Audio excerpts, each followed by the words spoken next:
Ça fait longtemps, on disait aux gens, nous allons ouvrir nos Bibles. De fondonner la page de ce texte biblique. On dit dans votre Bible, la page 1425, vous trouverez. Maintenant, on dit, nous allons cliquer sur nos Bibles et dérouler Matthieu, chapitre 6. Nous allons cliquer sur le chapitre 6 et dérouler à partir du verset 6 aussi.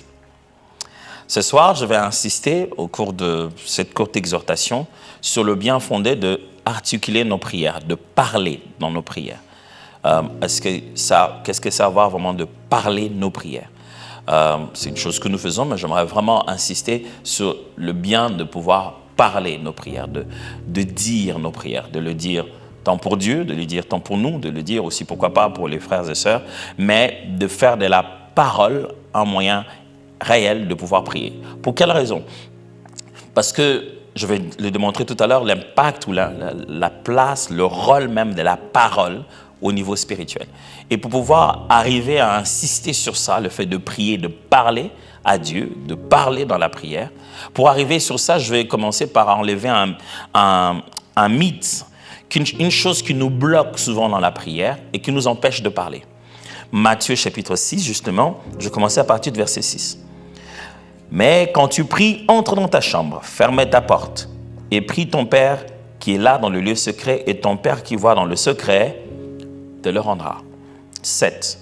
En priant, ne multipliez pas des vaines paroles. Ne multipliez pas quoi? J'aimerais qu'on ait mot à mot. Ne multiplions pas quoi? Pas deux. Donnez-moi juste une réponse dans le deux. Ne multiplions pas le quoi? Des vaines. Des vaines quoi? Paroles. C'est pas ne multiplions pas des paroles. Ne multiplions pas de vaines paroles. Quand Jésus veut parler de la qualité ou de la quantité d'une chose, il est très précis. Il dit vaines paroles. Ne multiplions pas des vaines paroles. Quelqu'un d'autre a une autre version? Parce que moi, une autre version, on dit quoi par exemple? Oui. Moi, ça dit seulement parole. Ça dit ne multipliez pas les paroles. Mais ça, c'est quelle version? Oui? Ça, c'est. Ça. Second 21. Ah, second 21, oui. Quelqu'un a une autre version? Oui. Ne répétez pas sans fin les mêmes choses. Oui, quelqu'un d'autre? Oui. Ne rabâchez pas de ton de parole. C'est sûr qu'il doit être français, celui qui a écrit ça. Quelqu'un d'autre? Oui. En anglais, don't babble on and on as the Gentiles do. Bravo, on est là. C'est encore pire. Oui, c'est dit. Ne parlez pas sans arrêt comme ceux qui ne connaissent pas Dieu. Il est très important de savoir, il parle vraiment de quoi en fait. Et au lieu de se dire, nous, que Jésus dit qu'il ne faut pas parler. En fait, on pense que Jésus est en train de dire, celui qui parle moins, prie mieux. C'est ce qu'on a capté ici. On dit, tu es quelqu'un qui prie bien, tu pries sincèrement, quand tu ne te mets pas à parler à tout moment. Quand tu parles moins dans ta prière, tu pries mieux. Encore, regardez, la suite rend ça encore plus compliqué parce qu'après la suite dit, en priant, ne multipliez pas des vaines paroles comme les païens, il a bien précisé c'est qui s'imaginent qu'à force des paroles, ils seront exaucés. C'est toi, on a dit quoi?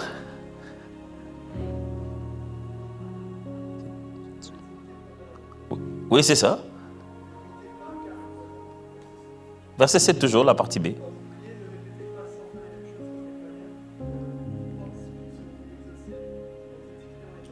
Ils pensent qu'ils seront exaucés en multipliant les paroles. C'est-à-dire, ils pensent qu'à force d'arguments, à force d'utiliser, je convaincrai Dieu à force de mieux l'expliquer la chose. Alors, on va prendre une autre version, quelqu'un d'autre veut nous... Voilà, là, on rabiboche, je ne sais pas quoi on disait tout à l'heure. Ils pensent qu'à force de paroles, Dieu les entendra. Oui, oui.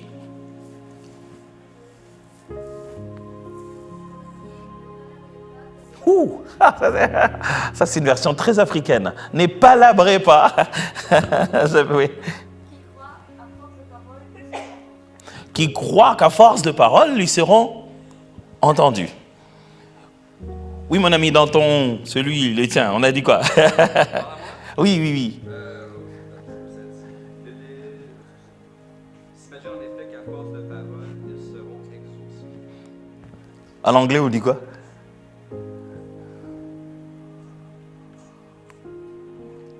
Verset 7, oui. They think their prayers are answered merely by repeating their words again and again. Chaque fois, Jésus montre que l'idée ici, c'est que les religions anciennes, et beaucoup de religions jusqu'à aujourd'hui le pensent encore, tiennent beaucoup l'idée de incantation. L'incantation, c'est le fait de prendre des paroles que l'on considère être, je vais presque dire magiques, que l'on doit répéter en boucle. Et la répétition de ce boucle fait monter en puissance. Ça attire les divinités. C'est ça ce qu'on appelle l'incantation. Ils considèrent, des fois vous allez à des endroits, on vous dit faites autant de fois ceci. Dites cette prière 12 fois le matin, 14 fois le soir, c'est-à-dire les nombres de fois amènent un degré d'exaucement. Je me souviens très bien, bon, j'ai des drôles d'illustrations, mais je sais avec le temps, ça m'arrive que quand il fait froid. Mais je me souviens que quand j'étais jeune, il y avait je ne sais pas si vous avez déjà vu ce cartoon-là de Tom Sawyer. Tom Sawyer. Et il y a un de ces épisodes où il voulait qu'une fille devienne son amie. Elle s'appelait Becky. Alors, il est allé voir un monsieur qui lui a dit, écoute, si tu veux que Becky devienne ton amie, tu n'as qu'à citer, je veux que Becky devienne mon amie 100 fois. Et lui, quand il se mettait à dire, je veux que Becky devienne mon amie, je veux que Becky... Et il faut qu'il se fasse ça sans cesse et que personne ne l'arrête. Et puis les gens tentaient de lui parler. Il quittait là. Il a dit, mais Tom, qu'est-ce que tu fais? Il était au-dessus, il était partout. Il fouillait pour qu'on ne vienne pas l'empêcher. Et à 99, quelqu'un lui a fait dire quelque chose et puis il a arrêté. Je veux que Becky devienne mon ami. Il s'est dit, tiens, ça ne marcherait pas. Jésus, c'est ça qu'il essaie de leur dire. Il leur dit qu'il existe des gens, souvenez-vous bien, Jésus est en train de les comparer, non pas à la mauvaise pratique des autres juifs. Ici, il ne les compare pas aux pharisiens, ni aux scribes. Il les compare à qui? Aux païens. Ok, restons dans cette affaire. Je veux que Becky devienne mon ami, je veux que Becky... 8 dit, ne leur ressemble pas, car votre Père sait de quoi vous avez besoin avant que vous le lui demandiez. Alors, Romain, chez toi, c'est dit quoi? Oui.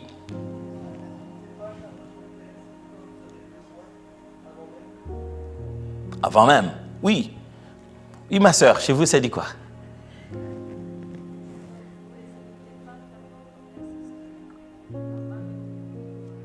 Votre Père, ce qu'il vous faut avant même que vous lui demandiez. Il dit, ne les imitez pas avant même que vous puissiez parler à votre Père. Il sait de quoi vous avez besoin. N'est-ce pas qu'il vient reconforter l'idée selon laquelle, quand je prie, je n'ai pas besoin de parler. J'ai dit, t'as compris?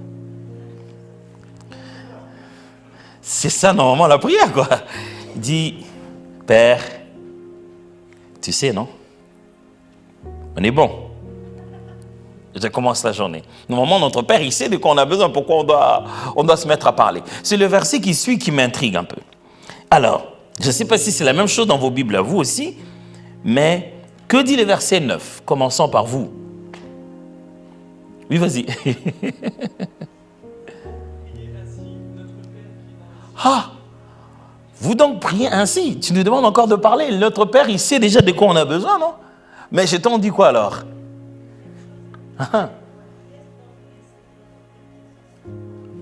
Oh, Jésus, tout de suite, tu devais nous apprendre comment méditer notre prière. Parce que tu viens d'encourager le fait que notre Père sait de quoi on a besoin. Donc on n'a pas besoin de parler. Pourquoi maintenant que tu veux nous enseigner de prier, tu vas nous enseigner que dire? Et dans d'autres versions même, il commence, comme dans Luc, il commence, on dit, quand vous priez, dites, notre Père qui est dans les cieux. Ce texte devant lequel nous sommes n'encourage pas, ne dit pas que moins de paroles veut dire prière efficace. Ce texte n'est pas en train de dire ne parlez pas quand vous priez, ne parlez pas beaucoup quand vous priez. Si bien que nous faisons à Dieu des résumés très intellectuels. On s'est dit, bon, au fond, j'ai besoin de quoi normalement? Seigneur, je te prie pour mes enfants, pour ma santé. Bon, de quoi encore? Bon, pour ma carrière, je veux que ça aille bien. Normalement, à partir de là, je ne vois pas qu'est-ce que je vais dire après. Mais tiens, tu as rencontré tes potes depuis 16 heures, vous continuez à parler jusqu'à 21 heures, vous dites quoi? Il n'y a même pas eu d'ordre du jour de votre rencontre. Vous vous êtes juste appelé comment ça va, et de là, vous avez fait 3 heures à parler de quoi? Vous avez vraiment parlé de quoi? Si on vous demande, vous avez parlé de quoi? On dit, bon, on a parlé de tout et de rien. Mais d'où vous vient l'inspiration de parler si longtemps avec les gens? Parce que vous pensez qu'ils ne savent pas de quoi vous avez besoin? Mais il y a des gens, quand il a pas dit, lui, il veut demander de l'argent. On sait que, dans tous les cas, même votre père, il sait que vous en avez besoin. Qu'est-ce qui fait que quand on va chez un ami, sans préparation, on ne s'est même pas dit, quand on va se rencontrer, on va parler pendant 10 heures, ok? On restera juste autour de... les femmes sont très bonnes dans ça. Moi, j'ai souvent vu, quand vous venez quelque part, vous les laissez entre elles. C'est la première fois qu'elles viennent se voir. Quand vous partez, 10 minutes après, vous revenez et connaissent les noms des enfants des unes et des autres. Et je me dis, soit il y a un univers où toutes les femmes se rencontrent déjà. Ça, ce sont que des rencontres supplémentaires. Mais nous, les hommes, on peut rester là. Tu viens même après 2 jours, on a parlé de la politique, de la science. On n'a pas parlé de nous. On a parlé du sujet. On n'a pas parlé de nous. On ne fait pas de conversation relationnelle. Pour l'homme, la conversation se tient sur les faits. Vous avez entendu? Dès que j'ai sorti notre mot magique, j'ai eu le soutien qu'il fallait. Et donc, lui dire, de s'épancher, de commencer à parler de lui, ce n'est pas la première des choses qui vient tout de suite dans le cœur. Ça prend un peu de temps de pouvoir venir. Mais les femmes, dès qu'elles veulent parler, elles se mettent à parler tout de suite de ce qu'elles ressentent. C'est pourquoi vous aurez l'impression qu'à l'église, les femmes prient de façon plus fervente que les hommes. Ça prend du temps pour que les hommes ça prie. Tu as l'impression qu'ils ne sont pas vraiment là. C'est déjà notre concept de la conversation. Alors, je suis presque sûr que vous avez commencé à comprendre comme moi que Jésus ici n'est pas en train de dire « parle moins, donc tu pries bien ». Jésus non plus n'est pas en train de dire « ne répète pas le même mot 2 fois, ça devient du paganisme ». Parce que quand il dit « vous faites que répéter la même chose », non, ça ne veut pas dire « Seigneur, je te rends grâce ». Tu ne peux plus dire « Seigneur, je te rends grâce », tu l'as déjà dit 1 fois. Si tu répètes, c'est comme les païens. Ce que Jésus est en train de dire, c'est que la prière n'est pas incantatoire, elle est conversationnelle. La prière, ce n'est pas une formule à répéter, qu'à force de répétition, ça garantit l'exaucement de Dieu. La prière, c'est une conversation. Et il nous donne piste de conversation. Vous savez bien que quand vous allez voir le médecin, vous n'allez pas lui parler de votre jardin. Quoique, ça dépend si c'est votre psy. Avec lui, on a le droit de parler de tout. Et puis, la chaise qu'il te donne, c'est tellement confortable. Et du coup, tu te mets à tout dire. Mais qu'on le veuille ou non, quand tu sais que c'est Lucie, c'est la première fois qu'on se voit que c'est quand même un étranger, il y a comme une sorte de squelette pour parler à un étranger. On se dit, on se salue, on parle, je ne me mets pas à lui parler de mes enfants. Il y a une sorte de squelette de ce que vous dites à votre belle famille. Vous savez que là, c'est ma belle-mère, on n'aborde pas les problèmes de la même manière. N'est-ce pas? il y a une sorte de squelette de ce que vous allez dire à votre assureur quand votre véhicule est cogné. La conversation avec l'assurance, ce n'est pas la même chose. Et à chaque type de rencontre, de conversation, sans le vouloir, nous avons une structure conversationnelle. Nous avons des choses avec lesquelles nous commençons et nous avons un terrain de conversation autour duquel nous allons. C'est ce qui te permet de dire, lui, c'est un collègue, lui, c'est un ami, lui, c'est un ami intime. Ça se voit même dans la structure de nos conversations et dans la profondeur de nos échanges. D'accord avec moi? Et Jésus ici est en train de dire, quand vous êtes en train de parler avec le Père, voici, je vous donne une petite structure de quoi on parle avec Dieu. Et c'est ce qu'il va donner ici maintenant comme explication. Quand vous priez, dites notre Père qui est dans le ciel. Il va donner une structure de ça. Il dit, quand vous le rencontrez, voici les types de sujets dont vous pouvez parler. Il n'est pas en train de leur donner encore une nouvelle incantation. C'est pourquoi quand vous entrez, on ne vous dit pas, avant de commencer, on va faire 4 Notre Père, après on va aller avec 6 Notre Père, parce que la prière n'est pas incantatoire, elle est conversationnelle. Jésus lui-même ici n'est pas en train de leur donner une nouvelle incantation, en leur disant, écoutez, maintenant, voilà comment vous devez répéter ça à tout moment. Donc, de la même manière, quand on parle avec un ami, on vient de se rencontrer, on se met à parler, on parle de tout ce qui vient. On n'a rien préparé d'avance. C'est vrai que l'omniscience de Dieu, ça nous fait perdre les moyens. Parler avec quelqu'un qui sait tout, vous savez ce que ça fait, non? Tu dis, mais Seigneur, je te rends grâce, je te bénis, tu sais ce qui se passe dans ma vie. À un moment, tu te dis, je lui explique, ou bien il était là dans tous les cas. Mais en fait, ça ne devrait pas nous décourager. Parce qu'une histoire est plus intéressante à raconter quand on en parle avec quelqu'un qui y était. Qu'est-ce qu'on fait dans nos vies d'amitié? On fait que raconter des vieilles histoires qu'on a vécues plusieurs fois. Ça énerve nos enfants qui sont adolescents. Ils disent, ah, papa et son ami, quand ils se mettent à raconter leur histoire de la guerre, il faut que raconter ça.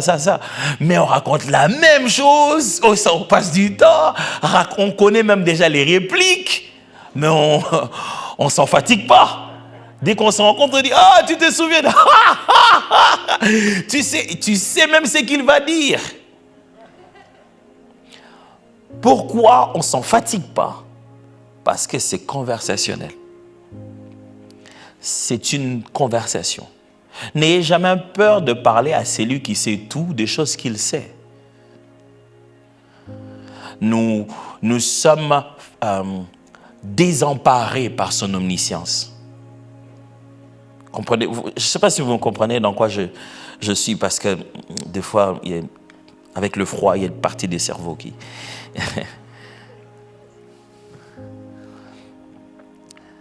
Le jour où j'ai vraiment compris qu'il faisait froid, c'est quand on est arrivé avec ma femme, il venait d'arriver, et on avait ramené la nourriture, vous savez, on ramène toujours une nourriture de chez nous, quand on arrive ici. C'est comme ça un peu, le peuple d'Israël, mais en plein milieu du désert, réclamait le concombre qu'ils avaient en Égypte. Donc, priez pour nous, on n'est pas vraiment délivrés de ça. Le jour où j'ai compris qu'on est vraiment arrivé au Canada, c'est qu'on a amené les glacières qu'on devait mettre au frais et on les a laissées dehors. Parce qu'ici, le congélateur, c'est dehors. C'est-à-dire, il suffit de les laisser là dehors. On l'a laissé dehors pendant 3 jours. Et il était bon. Je dis, mais... Donc, le congélateur ici, c'est dehors. Ça c'est le niveau de froid ici. Donc, le congélateur... Ouf, je ne vais même pas imaginer ça encore. On est des fois frappé par l'omniscience de Dieu. Ça nous désempare. Qu'est-ce que je veux lui dire qu'il ne sait pas? Mais il veut qu'on parle. Vous pensez vraiment que quand vous parlez en tant que couple à la maison, c'est parce qu'il ne connaît pas de quoi il s'agit? Entre nous les femmes. C'est pour ça que les femmes, quand on leur demande, est-ce que ça va? Vous connaissez la réponse? La bouche dit oui, mais tout le reste en elle dit non. Tu dois comprendre le reste, pas ce qu'elle dit. Quand on dit, est-ce que ça va? Oui, ça va. Je dis ok. Moi je te dis ça va et tu dis ok. Mais tu as dit ça va. Non, mais quand j'ai dit ça va, c'est que ça ne va pas.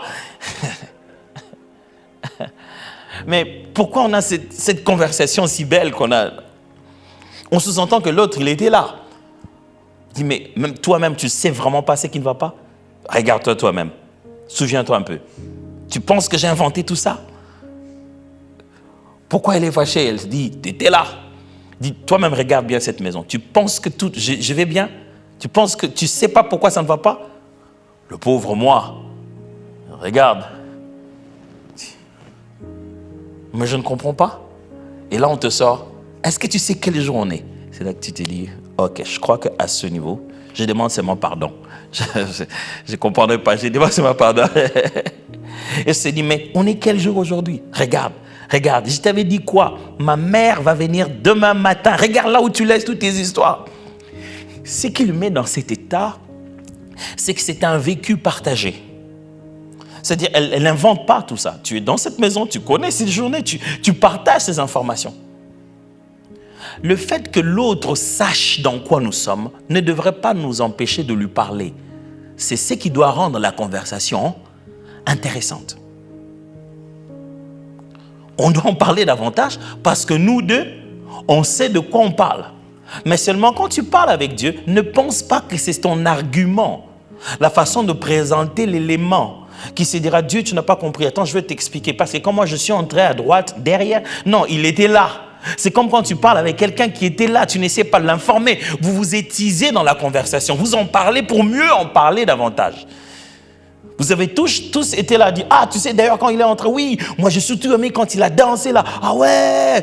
Vous parlez tous de la même chose, vous vous étisez de sorte que la conversation devienne encore meilleure. Mes frères et sœurs, quand nous parlons à Dieu, nous ne sommes pas devant la barre d'un omniscient qui nous dit, qu'est-ce que tu veux me dire que je ne connais pas? Résume-toi vite. Dieu a tout son temps. Il s'appelle Éternel. Et il n'est pas ennuyé. Ça, c'est une chose que vous devez savoir. La divinité ne souffre pas de monotonie. Dieu n'est pas ennuyé de lui-même. Au point, il s'est dit, ça fait longtemps que je suis Dieu, franchement. Il n'y a rien à faire. Non.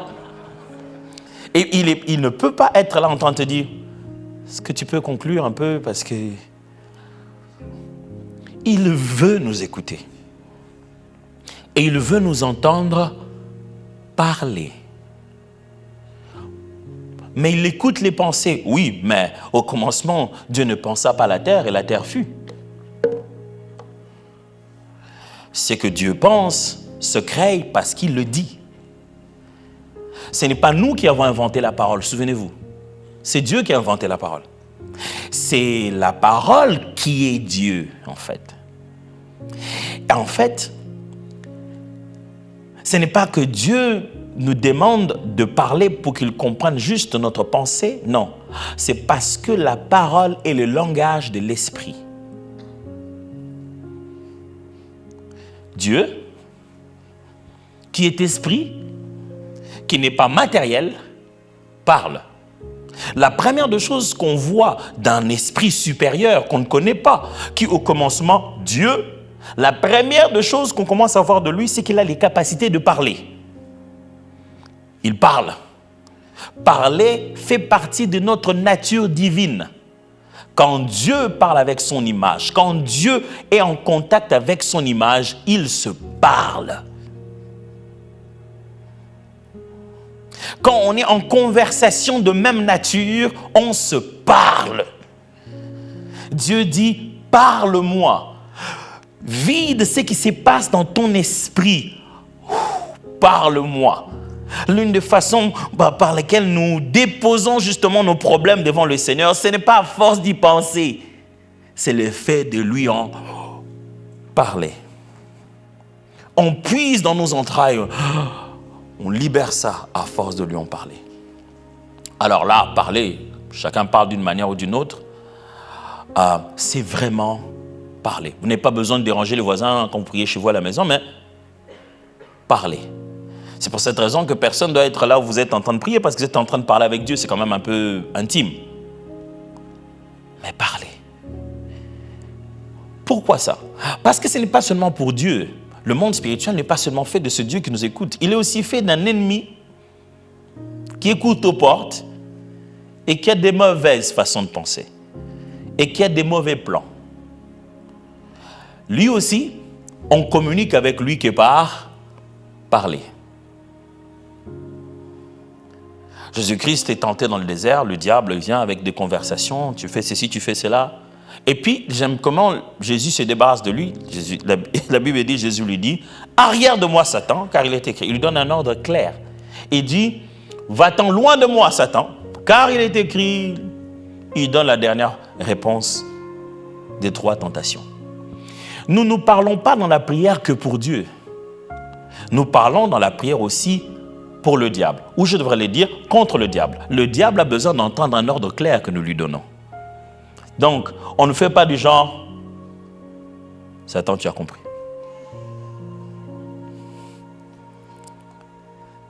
Il n'est pas là à la lecture de nos pensées. Mes amis, si le diable avait la capacité d'entendre et de comprendre nos intentions quand ils naissent à l'intérieur de nous, il serait impossible de nous battre avec un adversaire comme ça. En fait, il serait Dieu. Or, il n'y a que Dieu qui sait ça. Sinon, le diable ne ferait jamais une chose qu'on appelle tentation. La tentation est une tentative, un essai sans garantie du résultat. C'est sur base des paramètres connus qu'on veut vérifier si ça fera toujours de la même manière. La tentation n'est pas une certitude pour le diable. C'est avec l'expérience qu'avec les êtres humains, il s'est dit, je veux voir si lui aussi il est pareil que les autres. La tentation, c'est le diable qui se lance dans une aventure. Il n'est même pas sûr de son résultat.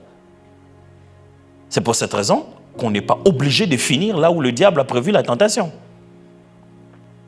Donc, il a besoin de nous entendre clairement le dire. Mais il y a ici une 3e raison. Quand on parle, c'est parce qu'on parle avec Dieu, parce que la parole, le langage spirituel, quand on parle dans la prière, parce qu'on parle contre le diable, la parole et le langage spirituel que le diable entend. Mais il y a aussi une 3e raison. Nous-mêmes, nous sommes faits de l'esprit, nous sommes esprit. Et nous-mêmes, on fonctionne avec la parole. Vous ne me croyez pas? Regardez. Quelqu'un vient maintenant, au moment où vous attendez le moins, il vous insulte. Quelque chose monte en vous. C'est quoi? Qu'est-ce qui vous fait... C'est quoi là? La chose qui vous fait dire, ça va pas ou quoi? C'est quoi?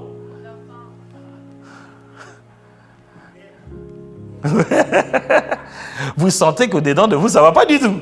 Vous l'avez eu où? Cet état d'esprit que vous avez. Vous l'avez eu de lui. Il est venu avec et il vous a communiqué un état d'esprit. Il a pris sa colère, son amertume et vous l'a envoyé.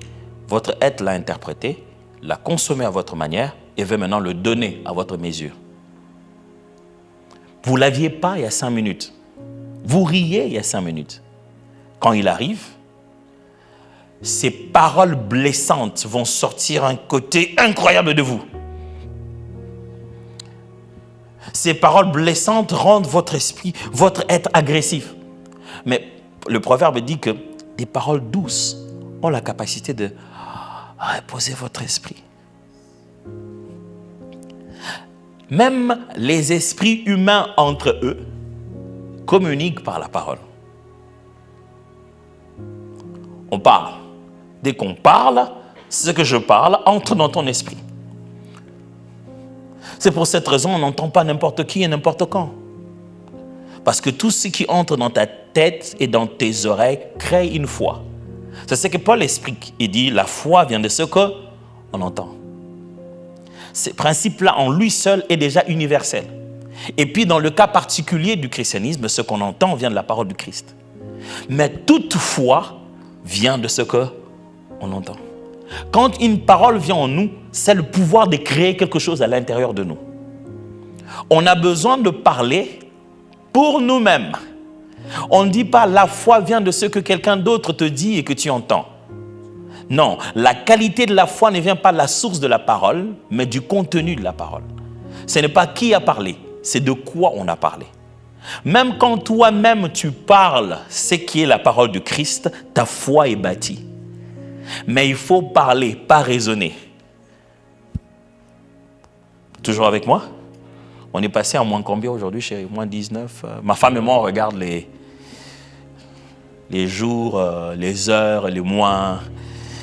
On surveille ça comme pas possible, comme si on avait sémé quelque chose dedans.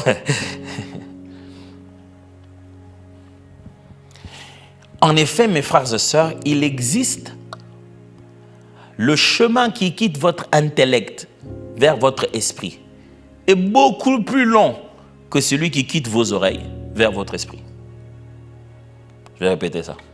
Le chemin qui quitte votre intellect, votre réflexion, votre côté cartésien, votre façon d'analyser les éléments, ce chemin-là est beaucoup plus long pour atteindre votre esprit que le raccourci de vos oreilles.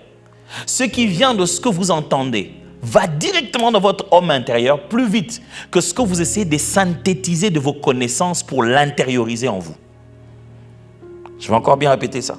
C'est-à-dire, vous êtes devant des informations, vous êtes en train d'analyser ça avant d'en faire une conviction. Ça prend du temps. J'ai aimé, je trouve que c'est pas bien. Le temps que vous puissiez prendre ça jusqu'à ce que vous puissiez accepter ça et avaler ça, ça prend du temps. Mais vous pouvez entendre une phrase dans un film et vous avez tellement ouvert vos oreilles et votre homme intérieur et que c'est ancré en vous. Vous pouvez même entendre une phrase de quelqu'un que vous savez qu'il vous déteste, mais c'est ancré en vous. La parole forge notre univers. C'est avec ça qu'on éduque nos enfants et qu'ils deviennent ce qu'ils sont, à force de leur dire une chose ou une autre.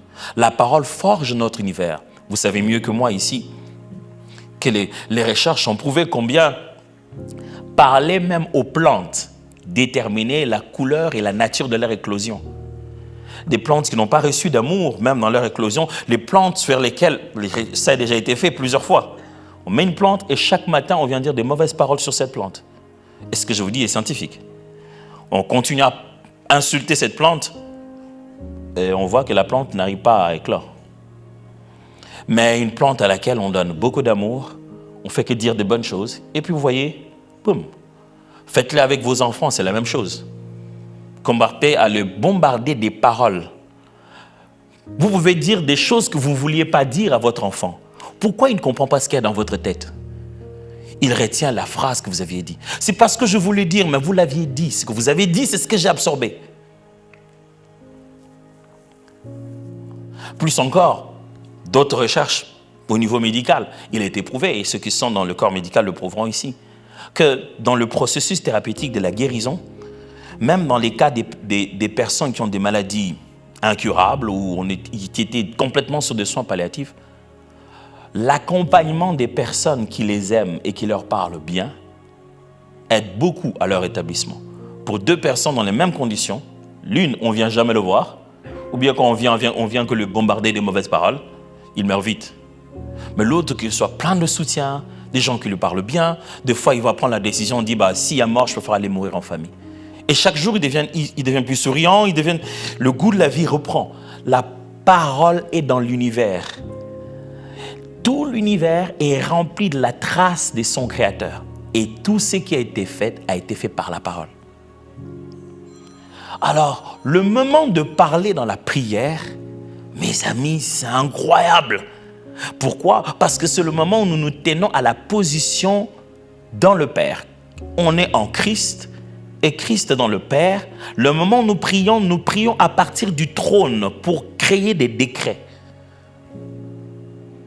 Le moment où nous prions, les choses que nous sommes en train de prononcer dans la prière, mes amis, traversent tout l'univers. Nous parlons comme parle le Créateur.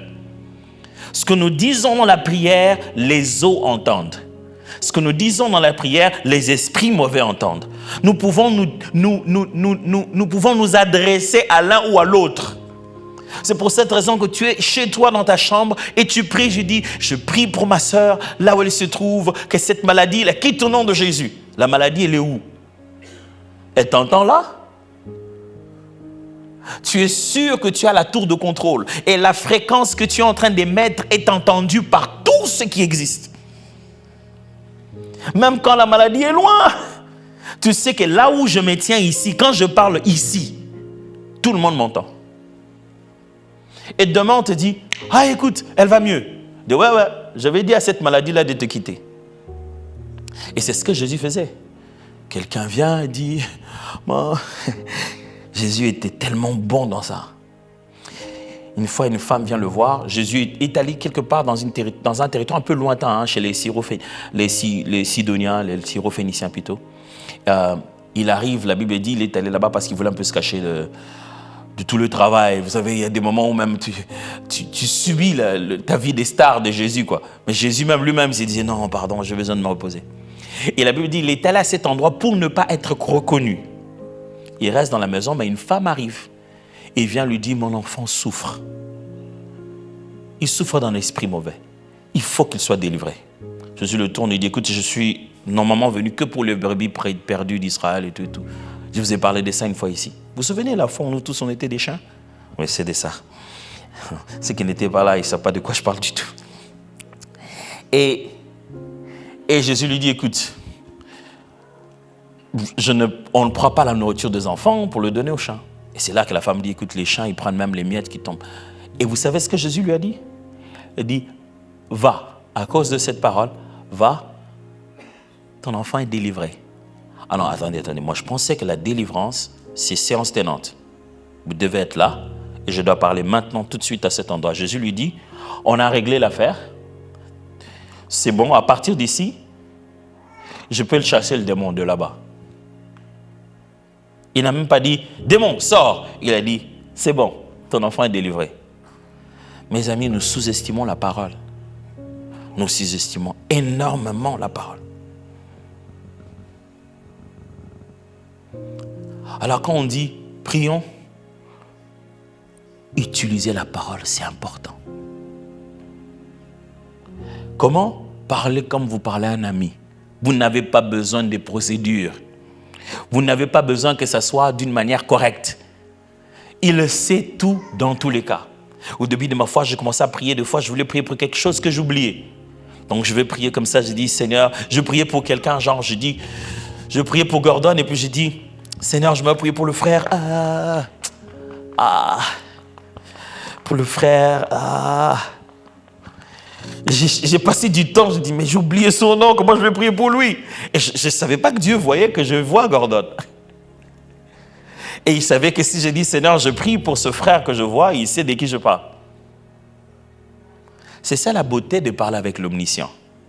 On ne souffre pas de besoin d'expliquer des détails. Il était dans l'histoire. Mais ça fait bien de parler avec quelqu'un qui sait de quoi on parle. On ne cherche pas à le convaincre. On ne se dit pas comment il va me comprendre. Est-ce qu'il aura vraiment compris mes intentions? Pour ça, t'en fais pas. Il connaît tes pensées avant même de pouvoir le demander. Jésus, dans ce texte, veut nous rassurer qu'il est bon de parler avec Dieu parce qu'on a un interlocuteur équilibré. Il ne veut pas en train de nous dire, ne parlez pas avec Dieu. Le peu que vous puissiez lui dire, c'est bon. Le problème n'est pas, résume ta pensée vite, vite. Écoutez-moi, quand tu parles à Dieu, tu n'es pas à Service Canada. Ils n'ont pas un long fil de gens qui sont en train de traiter. Ils veulent que tu sois le plus précis et ils vont servir. Dieu n'est pas en train de servir chaque personne avec le peu de temps qu'il a parce que l'heure de travail va finir. Il n'essaie pas d'être efficace avec sa journée. Il est éternel. Il n'a que ça à faire. Et il le fait simultanément partout dans le monde sans jamais se plaindre. Tu ne l'embrouilles pas. Tu ne fais pas une faveur à Dieu si tu ne lui parles pas. Tu te fais du mal à toi-même.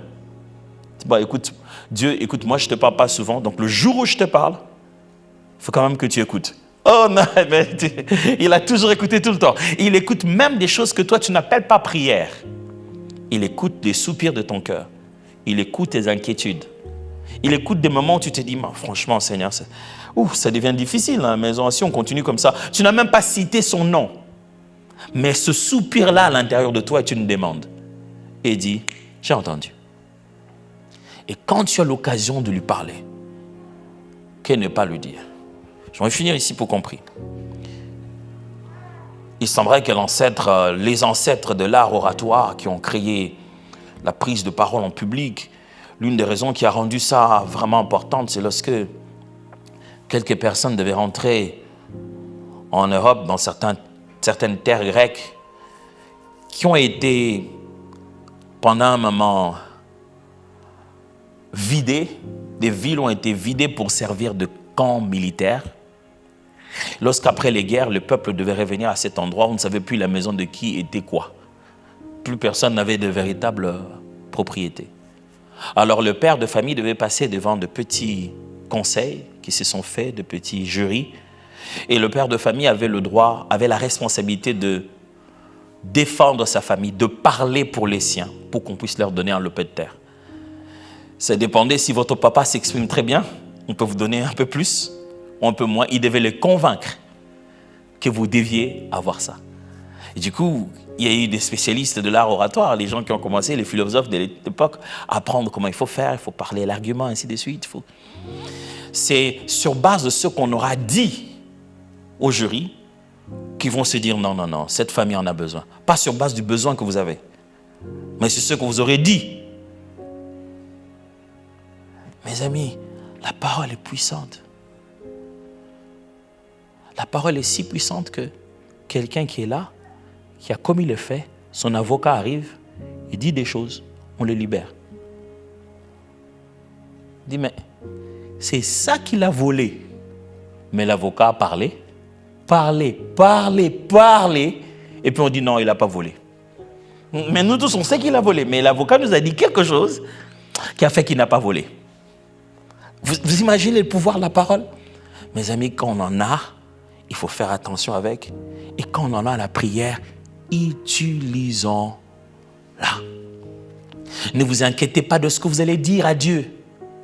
Conversez, parlez seulement. On peut faire ça pendant quelques minutes? Super. Imaginez-vous que voilà, on est là avec...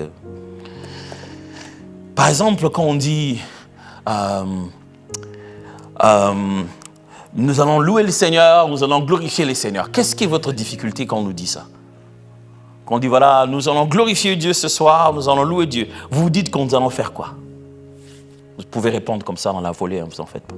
Quand on dit, nous allons glorifier le Seigneur maintenant au son de la musique, vous dites que nous allons faire quoi? Vous vous préparez à dire quoi? Très belle chanson.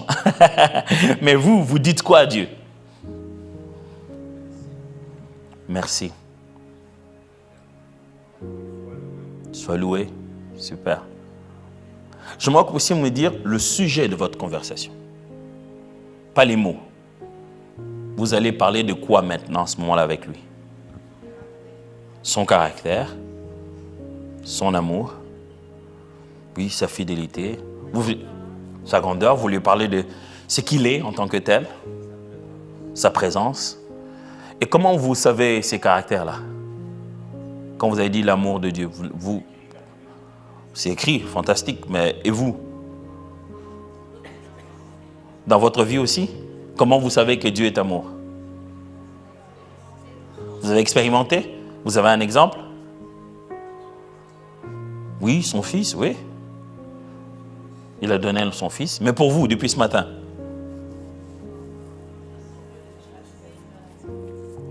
Une relation avec lui? Oui. Je suis réveillé? Oui. Super. Comme vous l'avez constaté, vous avez constaté la même chose que David. Mon âme loue l'Éternel et n'oublie aucun de ses bienfaits. Nous pensons que la prière n'est pas intellectuelle. La prière, c'est user de notre mémoire. Et nous pensons que quand nous prions, ça doit être juste un réflexe et qu'il ne faut pas penser. Ça doit être juste notre esprit et notre mémoire. Il ne faut pas qu'on fasse d'efforts. Non, le psalmiste dit, quand je me mets à prier, quand je me mets à parler à Dieu, je me souviens de tout ce qu'il a bien fait. C'est-à-dire que quand nous prions, c'est un exercice de la mémoire. Ne vous empêchez pas de faire cet exercice. Dès que ça va coller, poup, c'est parti. Ça va aller de soi même après. Vous n'allez pas... Mais il y a quand même ce petit moment où vous sentez que je dois me dire, ok, c'est quoi? Nous avons des fois peur de réfléchir dans la prière. Oui, c'est normal de réfléchir. Bon, aujourd'hui, je vais dire merci à Dieu, ça serait quoi par exemple? Ça serait quoi? Et à un moment donné, l'Esprit de Dieu va te guider dans ça. Boum, tu tombes dans une chose, tu dis, ah ouais, c'est vrai. Ça, une chose qui te semblait être petite. Dans la conversation, tu vas faire un 360 degrés de la chose. Et tu commences à imaginer rien que les possibilités. Seigneur, et si ça s'était passé mal? Je serais arrivé quoi? Il veut entendre ça. Il veut t'entendre imaginer ça. Et ça lui fait le sentir bien. Il dit, Seigneur, je me demande si ça s'était passé mal. Dieu, je te bénis du fait que tu es venu au bon moment. Tu n'as pas seulement aidé ma vie, tu l'as aidé au bon moment. J'apprécie ta justesse dans le temps.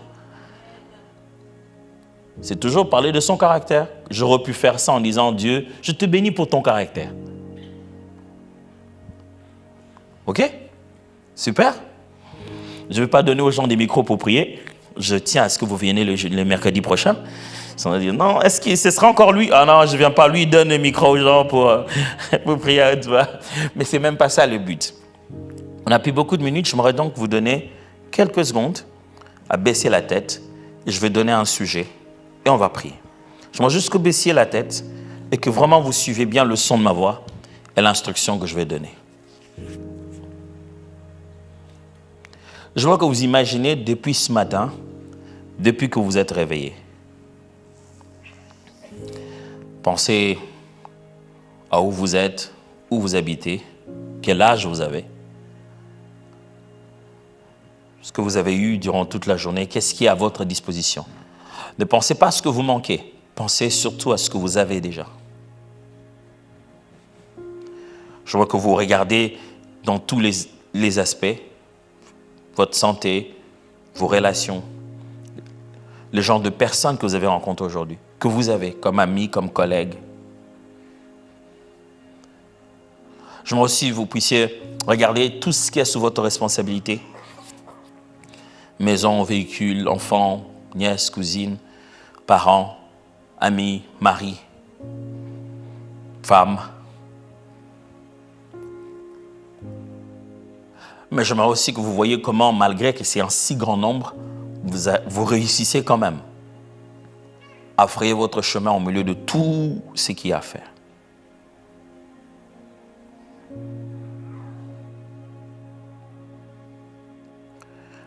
J'aimerais que vous imaginez tous les défis de votre vie pendant un moment. C'est professionnel, c'est le temps, c'est la santé, c'est relationnel.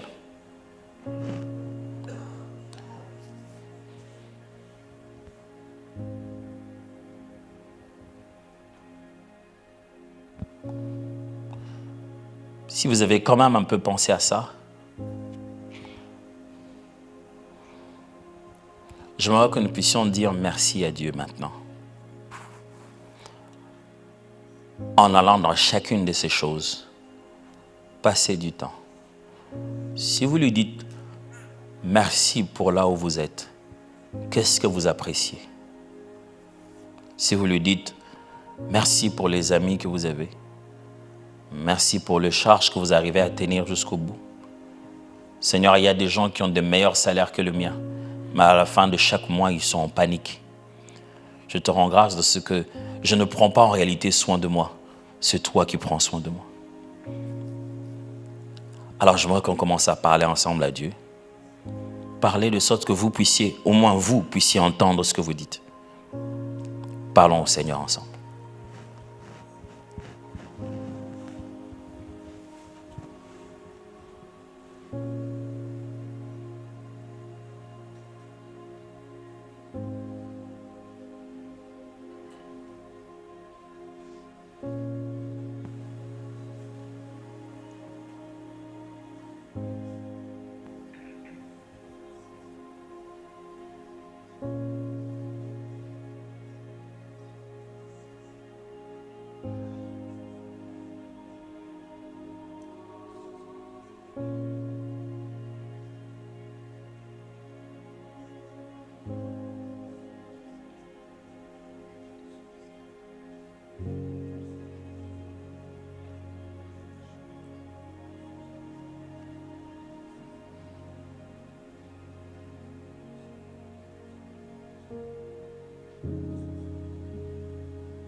Seigneur, merci pour mon travail qui est plus que...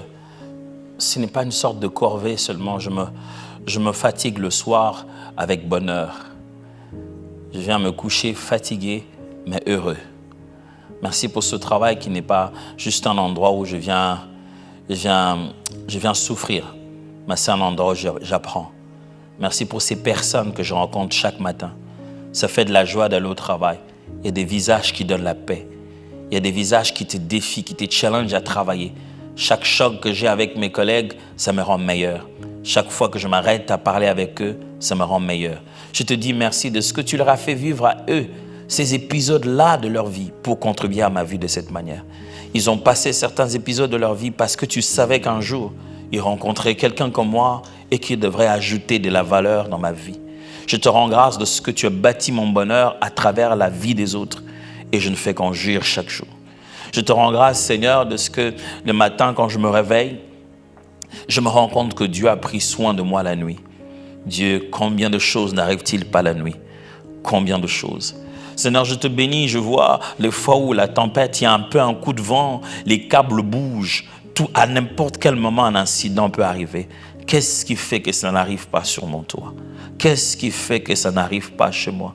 Dieu, des fois, je regarde dans les infos, je vois que là-bas, ça n'a pas été la même chose. Je roule en route et je me rends compte que pour moi qui ne suis pas habitué aux neiges, c'est vraiment exceptionnel que je quitte d'un endroit vers un autre avec les verglas. J'ai vu les plus expérimentés se retrouver en plein milieu de la route, quelque part, pendant qu'il fait froid, la voiture est complètement en panne. Ce jour-là, ce n'était pas mon tour à moi de me retrouver dans des moments aussi difficiles. Oh, je ne me réjouis pas du tout de leur peine, mais je regarde juste l'avantage que j'ai.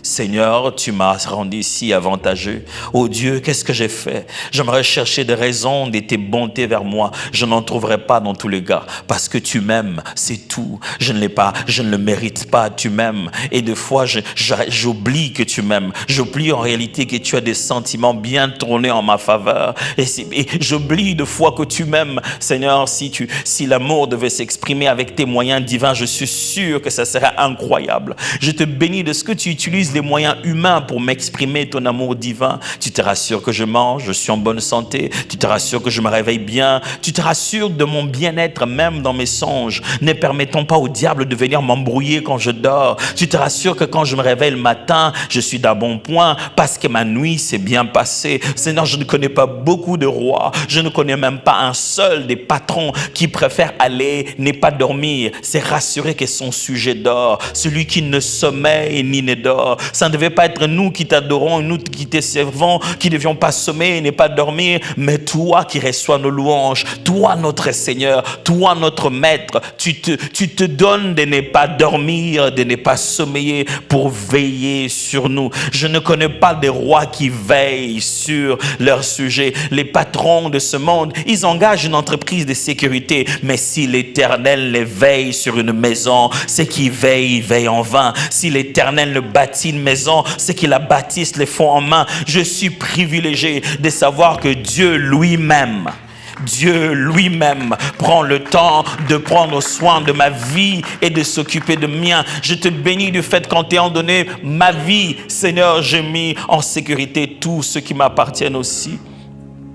Je te bénis du fait que je ne sais pas où se trouvent mes enfants pendant la journée. Je ne sais pas là où ils courent. Je ne sais pas comment ils courent. Je ne sais pas ce qui se passe. Mais je sais que Dieu, tu as déployé en ma faveur et à tous ceux qui sont de mon côté, tes faveurs et tes anges pour les protéger, oh Dieu. Je te suis reconnaissant de savoir que je suis dans une relation avec quelqu'un de fidèle. Jamais un matin, tu te dis, j'ai changé d'avis. Je n'ai plus les mêmes moyens pour pouvoir faire ce que je t'avais promis. Tu as tous les moyens pour accomplir chacune de tes promesses. Je te rends grâce parce que tu es rempli de bonté envers moi.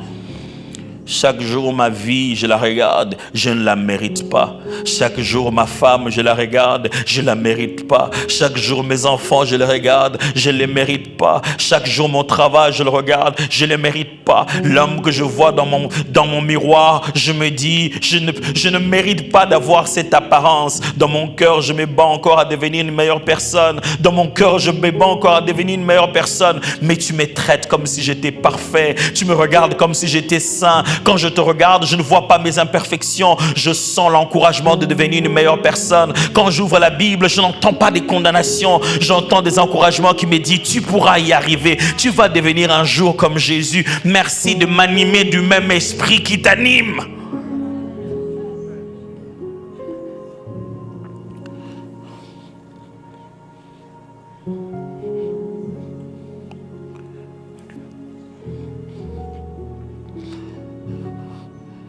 Seigneur, ils n'ont rien fait de mal. Ils ne sont pas plus condamnables. Certains de ceux qui manquent même d'abri sous ce froid de l'hiver. Certains ont commis des fautes, certains ont eu des problèmes avec des banques, mais personne ne mérite de vivre de foi sous le froid de l'hiver ici et être sans abri, cherchant qui va le nourrir. Comment tu as fait pour que je sois nourri? Je me demande comment tu fais ça. Comment tu te rassures que je vais bien, que j'ai un toit. Je me demande comment tu fais ça. Qui décide de quelle liste les gens doivent être? Qui décide dans quelle liste certains doivent être sans abri, d'autres doivent en avoir? Seigneur, si avec quelqu'un décidé de cette liste, c'est comme s'il a oublié que j'étais pécheur. C'est comme s'il a oublié mon ancienne vie. Oh oui, c'est vrai, parce qu'il a tout oublié le jour où il m'a pardonné. Il a pardonné, il a tout oublié. Il m'a accordé une vie toute nouvelle que je ne mérite pas du tout. Seigneur, j'aimerais que tu saches comment ça fait un homme de vivre une vie qu'il ne mérite pas. Sache que je suis touché. Sache que je suis désemparé. Sache que je suis le premier à être étonné. Sache que tous les jours je suis reconnaissant. Oh, je suis reconnaissant. Seigneur, j'aimerais que tu saches comment on se ressent, qu'on a reçu tellement de grâce et tellement de faveur. Dieu, je ne suis pas insensible. Je suis conscient de beaucoup de choses que tu fais pour moi que je ne mérite pas du tout.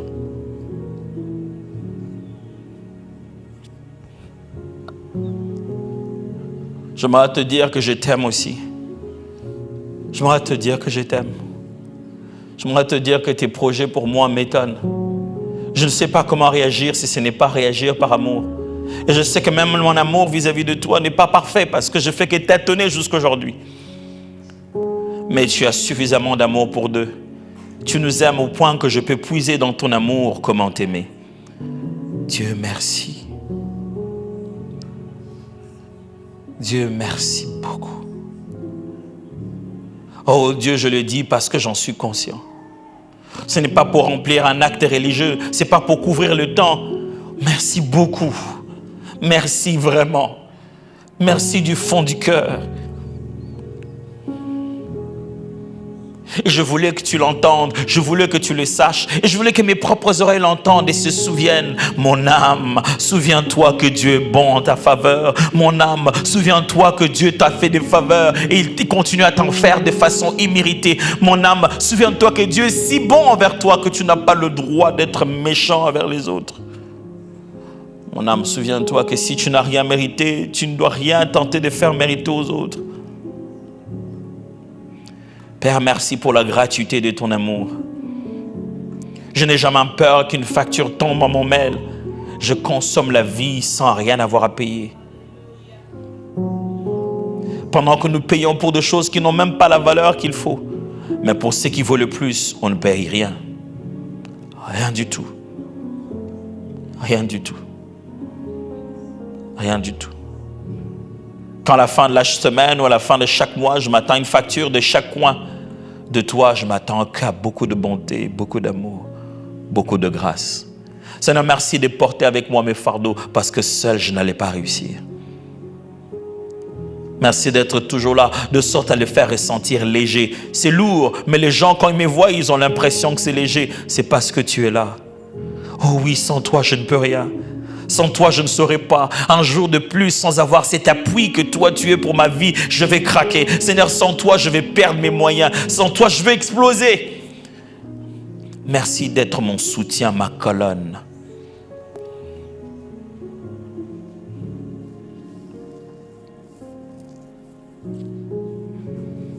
Et si ce soir, tu veux nous apprendre à te parler, c'est parce que tu veux que cette relation continue. Tu veux de cette relation. C'est pourquoi tu veux qu'on s'améliore. Tu veux que cette relation devienne profonde. C'est pourquoi tu veux entendre nos voix.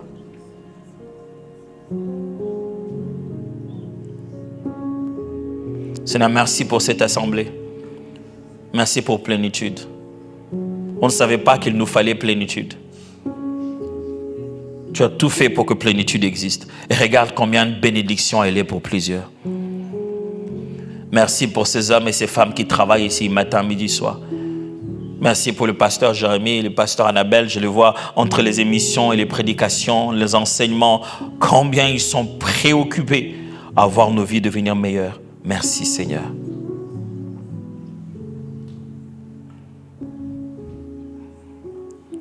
Et merci pour ce qu'a été cette réunion d'aujourd'hui. Chaque jour, tu nous surprends toujours. Tu nous prends dans une direction pour une autre. Nous apprécions ça. Ça fait du bien d'avoir un ami imprévisible comme toi. Chaque jour est authentique et différent. Je te bénis, Seigneur. Au nom de Jésus. Amen. Est-ce qu'on peut continuer à acclamer le Seigneur très très fort comme on l'a fait tout à l'heure?